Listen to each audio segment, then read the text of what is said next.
when I wrote Comcast about Universal Studios and the Return of the Mummy, and I was saying how when I saw the the sign they had for the ride itself, actually when I saw it in a newspaper back in 2004, I knew this had to do with something with my sign that I put up in Orlando in 1997. And being that it was on Orange Blossom Trail, very public road, that I knew that this was connected. And in the movie, as the man says, there's a thin line between fate and coincidence. And I know that this was not coincidence. Just basically, it is what it is. And one of the things that's a giveaway here is the fact that when they mention specifically the Blue Nile, here's the Blue Nile here. And here's where I marked off on the sign one of the chambers.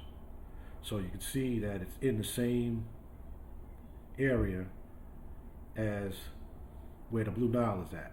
And then they continue up into the upper Africa, which would have been going into the area where the Pygmies, which is this area here where they find the gold pyramid, which is showing you the gold here. And too many things, because the boy itself, the son, they were going after, saw the vision after taking the bracelet out of the chest that had the sign on it with the pyramid here with the sun like this. There's no sign in Egypt, a hieroglyph that has this. So I knew that there was a connection, whether or not they got it directly from here, but the fact that it's black and even the writing of the M has this same coloring around it shows that there was too close to being that a coincidence. So here we have the Blue Nile, they mentioned in here, and if you ever listen to some of the controversy about Egypt and how they always try to discredit the idea that it could be anything connected with Black Africa, here it is, they mention how they end up going here to find a pyramid. Even though we're talking fiction, but here's the pyramid here. That is in Africa, that is Africa. And the fact that when the boy took the chest, and if you notice, if we look close, you see he placed it on a checkerboard. The same way that this sign was placed over a checkers. So again, this is not a coincidence.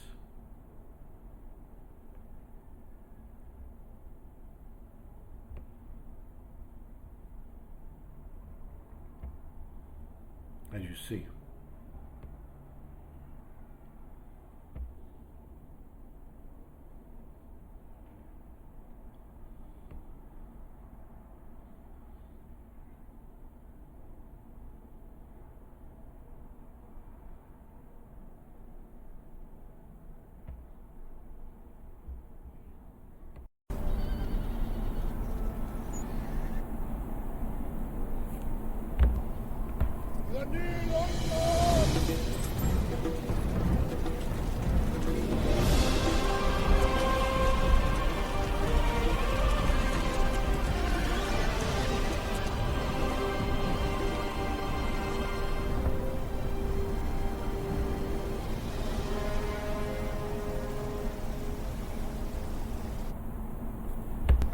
That's a Blue Nile down there.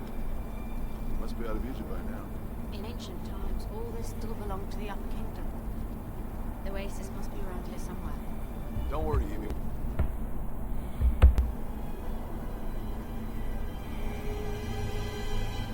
Christ!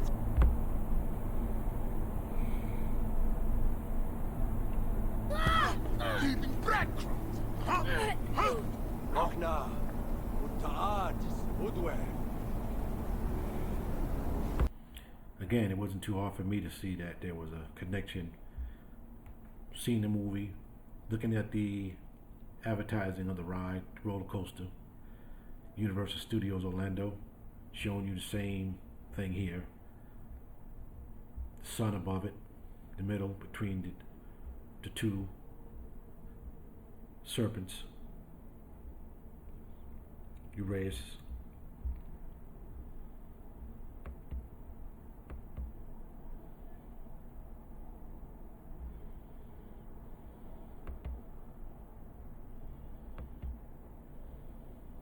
How much of this is a coincidence?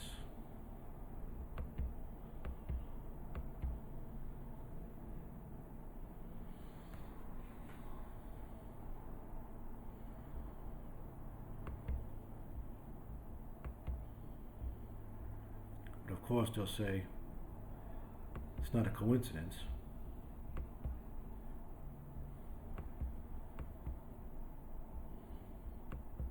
When you know it is. It's not a coincidence.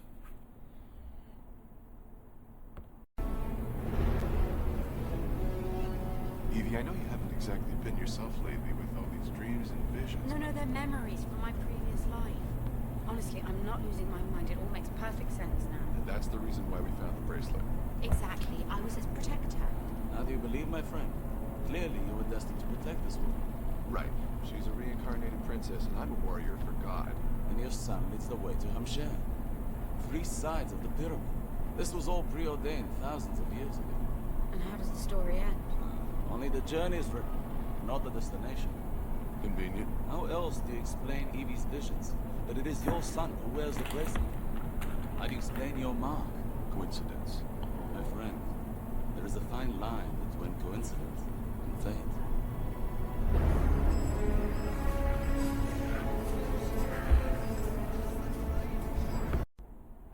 And this is just showing you the chest itself. The pyramid triangle. And then you see the sun, which is same as that.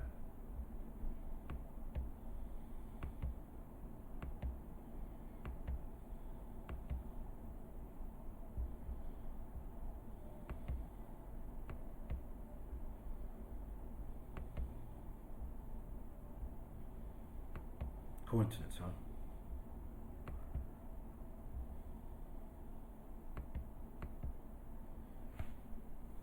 It's a thin line between coincidence and fate, as it was spoken. The Blue Nile, this. Now,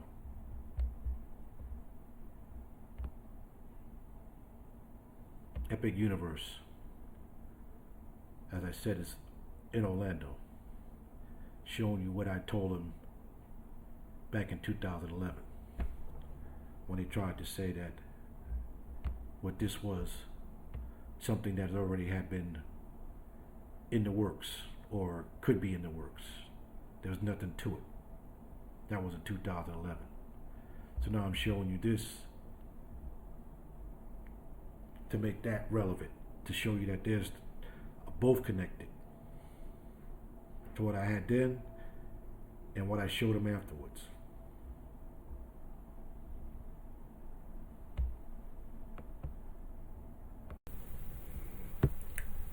When I contacted Universal Studios, the Comcast, just to let them know basically that what I knew about the sign, and I was telling them the truth, that it was not a coincidence. And also they say it opened June 7th, which is the day after my mother's birthday, which was 3 months after the house was purchased on Elderberry for my mother, which sits inside of the Great Pyramid layout, the same year, 33 years ago, as you see. Now, the 6,000, let's say the 6,000 years, which I mentioned, also the address is 6,000. And what's more relevant is that when they tried to see that I was making a movie or try to think that I was trying to pitch something, I was saying something that already happened, goes to here. Now they should have taken this more in consideration as being, it's more than magic, it's real. And this is what I was telling them. Their own slogan, I was letting them know that it's real. So what more do you need to understand that is say, well, it's not real, it's magic? Say that. don't say this, and then when it comes back around, and then someone's telling you something that's connecting, like communicating, that you're supposed to be a communication business, and then seem not get the message, but got the message anyway. It's not where you try to say, well, you blow something off, and then it pretend this doesn't exist. When that's what it was all about.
Trying to teach me a lesson in patience, Sir Joseph?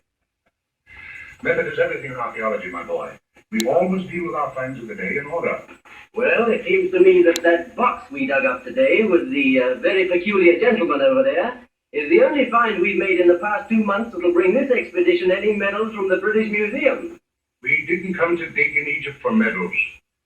Much more is learned from studying bits of broken pottery than from all the sensational finds.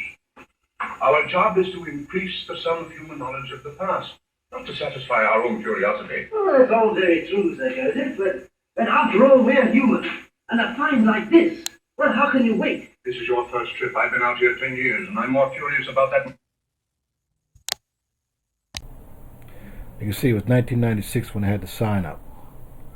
And like when I mentioned to Universal Studios about the timing and the coloring and things, and the fact that it was in Orlando over at Checkers.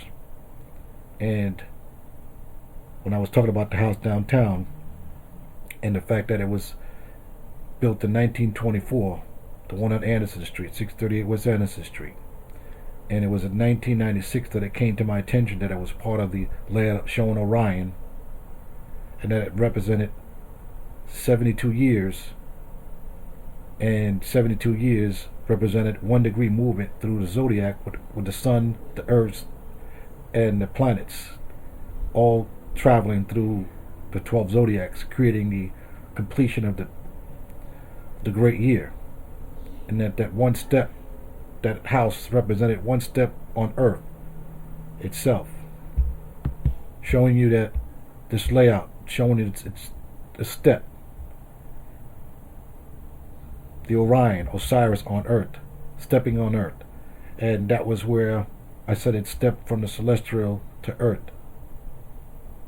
And at that situation there, when I saw the Helios and heard the explanation, when I heard them announce the Helios, I had been to the area before that. Once I knew what was going on, that they would do a development, the new attraction, I already had an idea what was going to happen. When I heard the name Grand Helios, personification of the sun, which was what I was talking about. That's what I wrote Universal about back in 2011. And so this here, when I heard it, I said this is what happened to the layout when I said about the Stargate, and showing you that I said the five houses that created this layout here, the stars, each house, each star representing another dimension, stepping to earth. The same way I mentioned how in 1997 they released the remake of the Mummy, which that was a 1932 movie, but it was 1997 that it was released. And like I said, this is where I said the 25,920 years, where I said the downtown house 638 West Anderson represented the foot stepping down, and the Millennium area connecting into the house downtown, showing the obelisk on the front of the house, where the obelisks are decorated in the Millennium area, showing you that's what it's for, that's why it's there. Whether you can believe it or not, like I said, people will believe something they never heard or saw in their own self, but they'll deny something that's right in the face. But here it is, showing you, and these are even inside the mall itself, in the middle floor, the center of the floor, showing you it's dealing with the great year.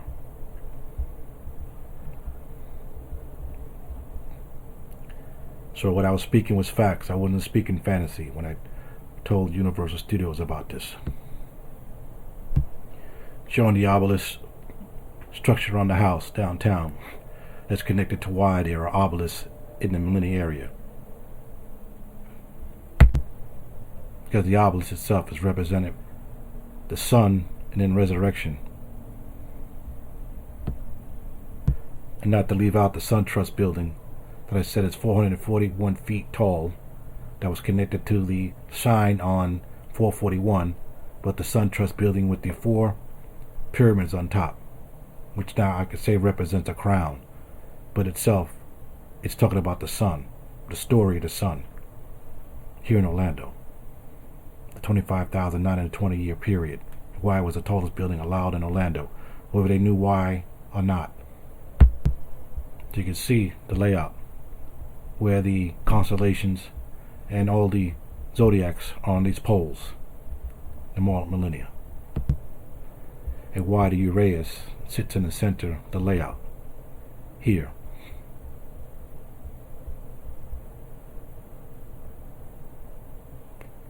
Over epic universe, the Uraeus itself has to deal with the story of the sun, Ra and Osiris, and Isis. Isis created the first Uraeus, having to deal with trying to get the magic words from Ra, and now it sits over epic universe. And where I can show that this crown point, that this pyramid created by this pyramid's creating the crown. One up, one down, one up, one down, one in the middle, not only represents the 5 houses that create the layout going into the larger pyramid itself, but it also represents the crown here, where it's the Uraeus representing the crown of Osiris, which He's here letting you know that the pyramid's creating a crown the same as the SunTrust building downtown. Showing the same as you would see in Kings Point Parkway, the arrays. Showing you here. Showing this is the crown that Crown Point is referencing. The gold you see is not a level across the top. The center is higher. That's what this crown is. The crown of Osiris. Just as I showed. With the erase center here. Showing you Crowns Point Parkway. So I knew I'd put this here, entering back in 2016, because this era here, I knew anything that goes there would have to be connected to this. That was before Universal announced Epic Universe.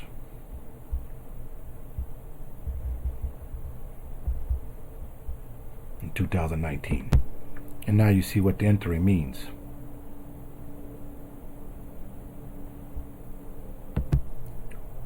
Which goes back to this. And this. It's which I was talking about and telling Universal Studios that this was not a coincidence.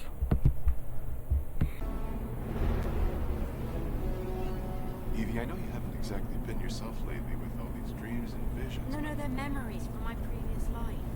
Honestly, I'm not losing my mind. It all makes perfect sense now. And that's the reason why we found the bracelet. Exactly. I was his protector. Now do you believe, my friend? Clearly you were destined to protect this woman. Right. She's a reincarnated princess, and I'm a warrior for God. And your son leads the way to Hamshan. 3 sides of the pyramid. This was all preordained thousands of years ago. And how does the story end? Only the journey is written, not the destination. Convenient. How else do you explain Evie's visions? That it is your son who wears the bracelet? How do you explain your mark? Coincidence. My friend, there is a fine line between coincidence and fate.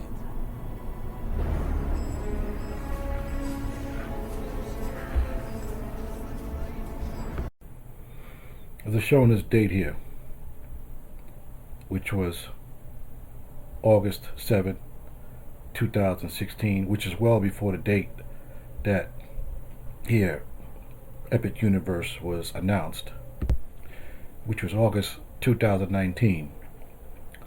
3 years after that, what I posted there, what I locked in on the same month, as you see. There's another part of this date that you need to see, because it involves taking this to another level. Taking it to a level of not entertaining, but knowing. And the idea of seeing is believing, but sometimes it's not for many people. It was just a month shy of a day short of the time when the Osiris Rex was announced. And we see the date is September 8th, 2016. Origin, spectrum, interpretation, resource, identification. This is the acronym for the Osiris Rex. And we go to Banu. Now Banu bird deals with creation. Creation of the universe. The voice, which is in the Book of the Dead. So here we are living out what is in the book, coming forth by day, going forth by night, using science to confirm not the creation that's in the Bible, but this is in the book of coming forth by day, coming forth by night, where you know that science and religious doctrine has kind of collided in many years, especially one that thought science was heretics and demons and devils. So science had to keep its own path itself. So this is part of what I'm showing here. I'm not going to a preacher and telling you I'm coming here to Nassau. I'm showing you the Osiris Rex. September 8, 2016. A date you can say is coincidence, but it's not. But you can say it. A date that's recognizing what is and the timing of it all. Like I said, there was no accident as to putting this together, and Nassau basically reenacting this here, dealing with Osiris. The idea of putting back the body together, whereas I'm showing in Orlando with the houses, so that might be a little hard for people to understand, but when you break it in this level, and some people will try to understand it because they're trying to understand, they want to sound or feel intelligent, so you'll understand this versus understanding the idea that Kennedy Space Center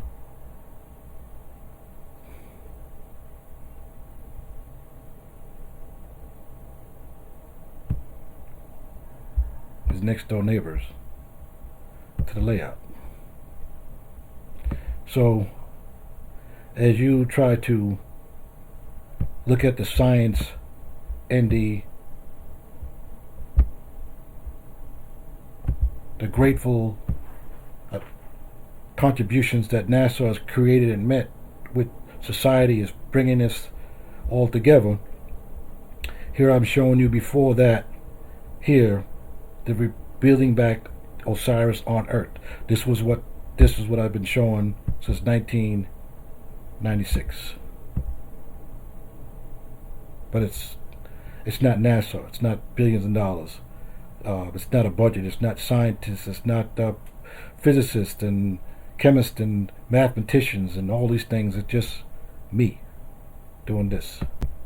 While you applaud all this, because this is worthy of listening to and finding out the capitalization of the words and explaining what this is. Sounds good when they explain it. No one raises a brow when all these words here, and then here we have a capital, all capital letters on the only word on the sign. There's no one who raises an eyebrow on that. That's not important. That's not the idea of the acronym, knowing that why is this the only word that's announced or shown all capital. It's no reason to think. It's only worth understanding when it's here. It's only worth then, that's when it's important. The fact that here it's not. Here it is. Well, this mission was launched September 8th. Well, this landed in 1996. As I said, stepped down from heaven to earth, the Osiris, here. So, you might say it launched in 2016, September 8th, but I'm showing it landed already, here, which would be here.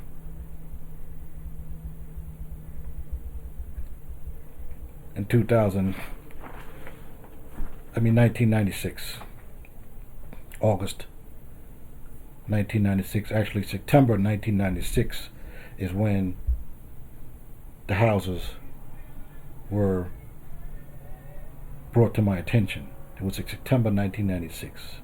The sign went up August, and the attention to the houses came to me in 1996, the layout of Osiris in Orlando,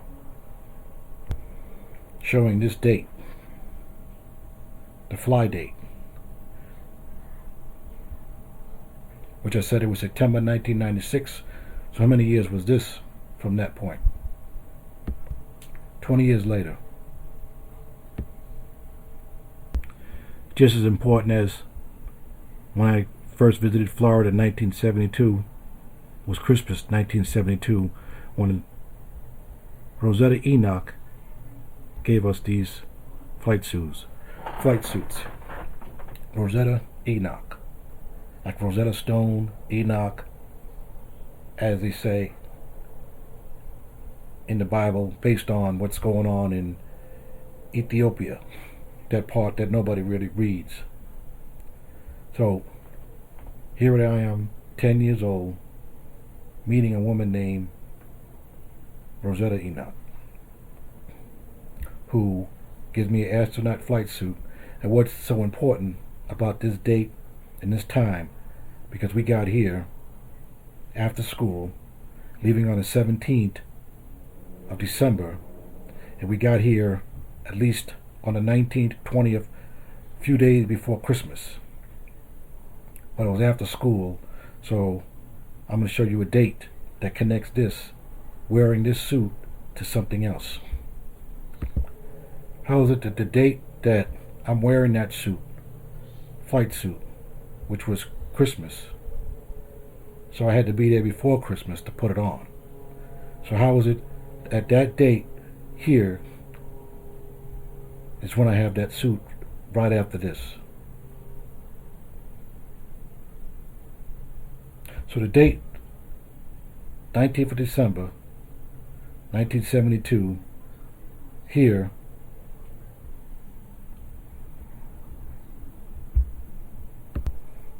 I can show you that I'm wearing this. How am I showing you that I'm wearing this at this time when I'm showing this too? How can I show both of them? Talk about what I'm saying. And then who else has something to confirm this date exactly? I'm not talking January, February, March. I'm not talking about summer trip. I'm not talking about September. I'm talking about this date, this time. The 25th of December. On this time, I was wearing this.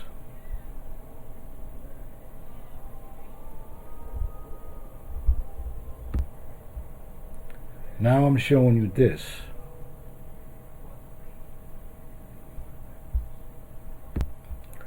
And I'm showing you this.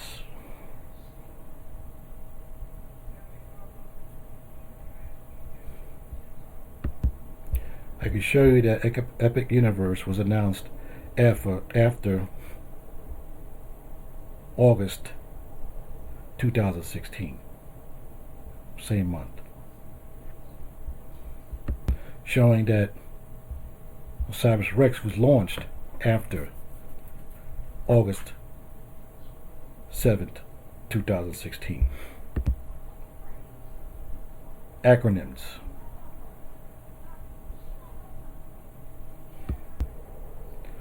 Like the word king. OSIRIS-REx. Does it refer to an ancient god? Is it a space mission? Join the 321 Science team as we explore just what OSIRIS-REx is. OSIRIS-REx. It's almost all capitals, so it's a good guess to recognize it as an acronym. Scientists and engineers use acronyms to form a word that represents a longer phrase. We say them sometimes as letters or formed into a word. OSIRIS-REx is an acronym that is the name of a NASA mission. This mission will send a robotic spacecraft to an asteroid to return a sample to Earth for study. The OSIRIS-REx spacecraft will launch in 2016, rendezvous at the asteroid Bennu in 2018, sample it, and return the sample to Earth in 2023. The acronym is inspired by the myth of Osiris, and each letter in it tells a piece of the story of the mission. As a whole, the acronym explains why scientists want to go to Bennu and what they hope to learn about the history of the solar system and the early Earth by studying this asteroid. The mission is interested in characteristics of asteroids that can bring life or can end life. The O is for origins. The mission will return a sample of an asteroid essentially unchanged since the early solar system. It's like a time capsule which holds volatiles like water, organic molecules which are needed for life, and other elements which have been isolated for 4.5 billion years. This sample can reveal details about the origins of the solar system and about the building blocks of life on Earth. The SI is for spectral interpretation. Scientists characterize asteroids using telescopes and by studying meteorites, rocks that have fallen to Earth from space. They study how an object's light is reflected from an asteroid surface at different wavelengths and call this a spectrum. They also study how light is emitted from the surface as heat.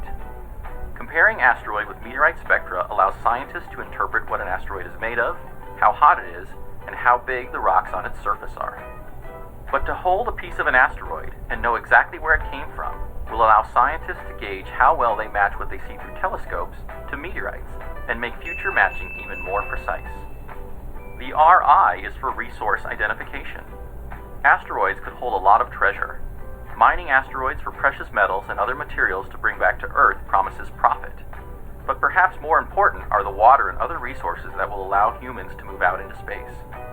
If we really want to explore or even live beyond Earth, we'll need to find resources in space to do that. It's just too expensive to launch everything we'll need from Earth.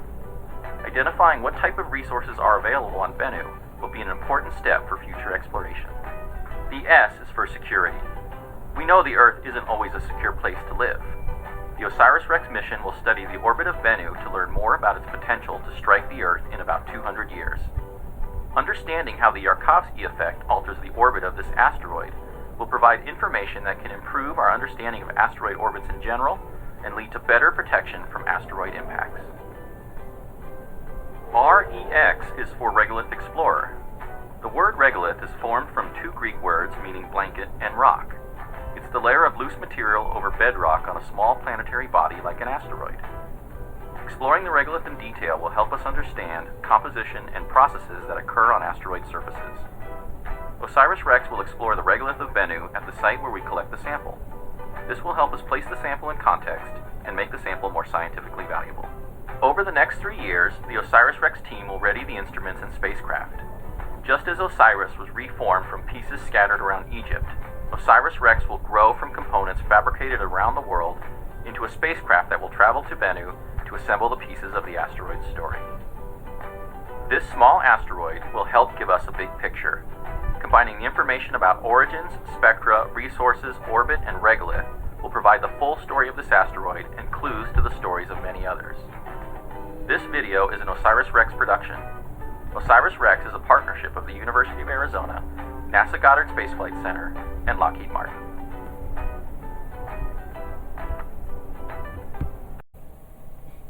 It was this trip where I visited Busch Gardens. It's when they had Anheuser-Busch, when they had the Clydesdales.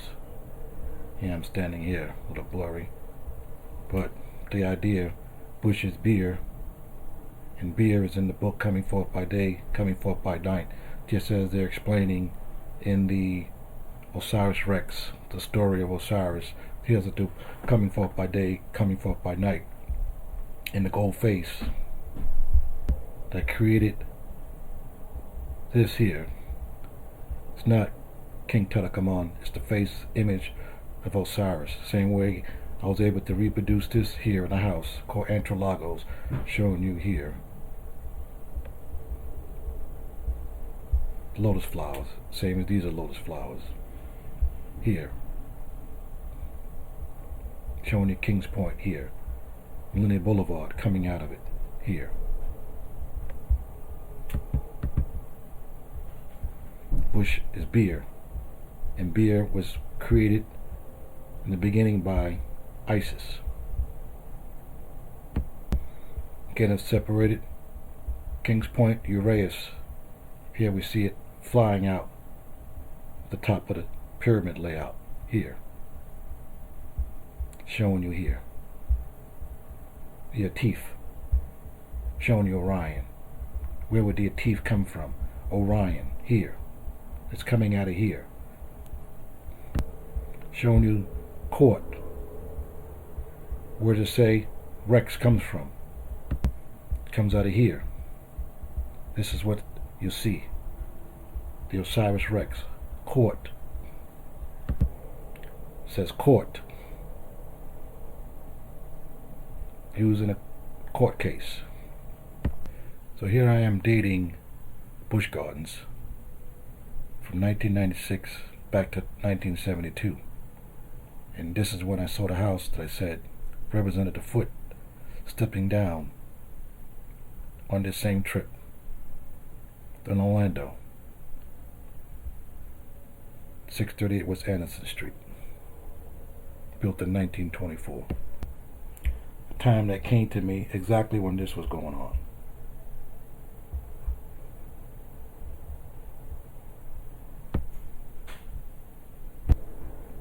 And I can place myself right here, where I can draw a line this way, this way, this way, being here. Because I've been on these buildings here.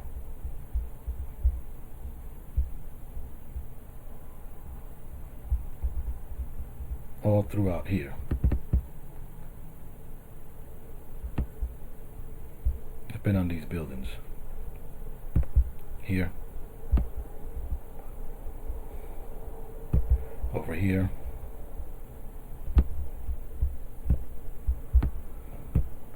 And here. Just to name a few. Right there. I said I've been here. As you see. Just as this here is right here. You see I've been on the tippy top. The tippy top of Kings Point Parkway, the Crown. The tippy top. Here. The tippy top. As you can see, the DoubleTree back here. Hilton. The tippy top of it all. The tippy top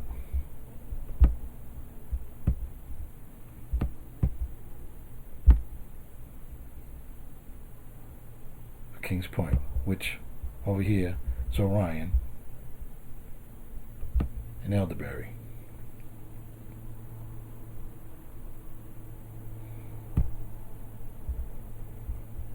Showing you here, which I could have put it here and did the same thing.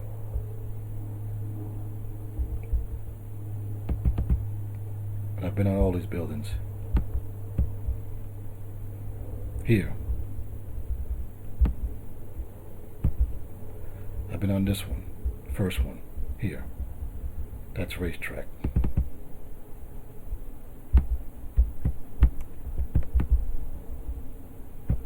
I've been on this one, here, and here.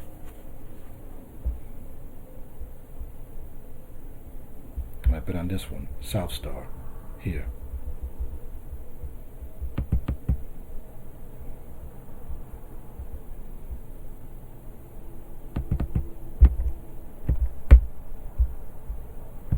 Here's the roof hatch, yeah.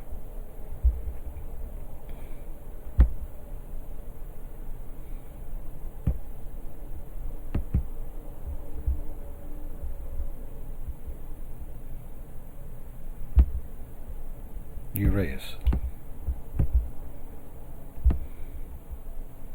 Coming from the sun, telling the story of Ra and Isis here. Again.